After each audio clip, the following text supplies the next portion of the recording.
найти прусские слова через русские. Продолжаем наш разбор. И помним, что чем архаичнее форма русского языка, тем она ближе к прусскому. Например, пирстен.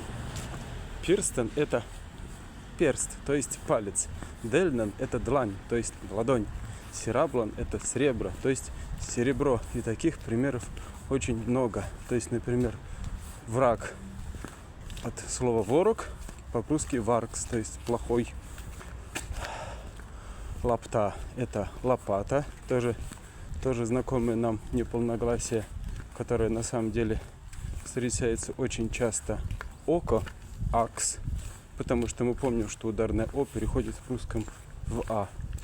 Ну, и полно слов, таких как, например, названия растений и животные, которые тоже очень похожи на русские слова. Например, тополь – топа, липа – это есть липа, берзи – это береза, вилкс – это волк. Что у нас еще? Варнис – это ворон. Варни – это ворона.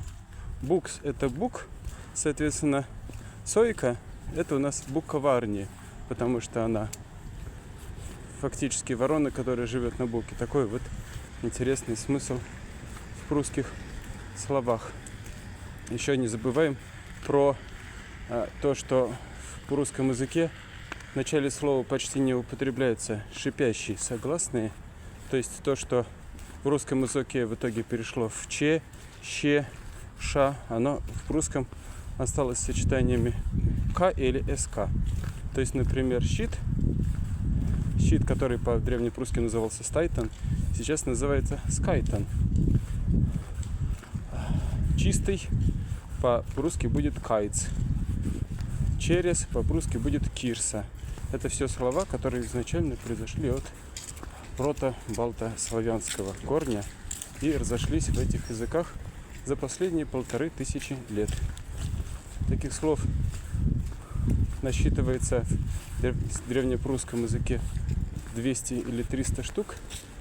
В современном прусском порядка 1200 слов, которые совпадают со славянскими корнями, и они очень сильно облегчают понимание и использование прусского языка, потому что это не только существительные, это не только прилагательные.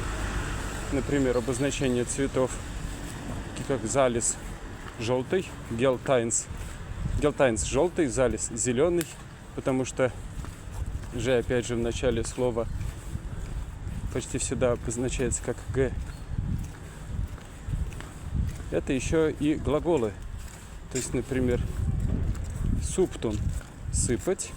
Мы помним, что «ы» нет в русском языке, а вместо «ы» у нас долгое «у» всегда.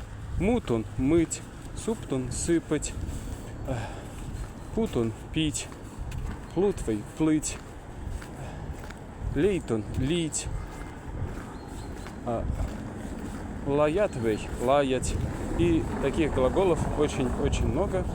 Они очень часто используются, поэтому их надо, конечно, знать и уметь использовать, и знать свои корни.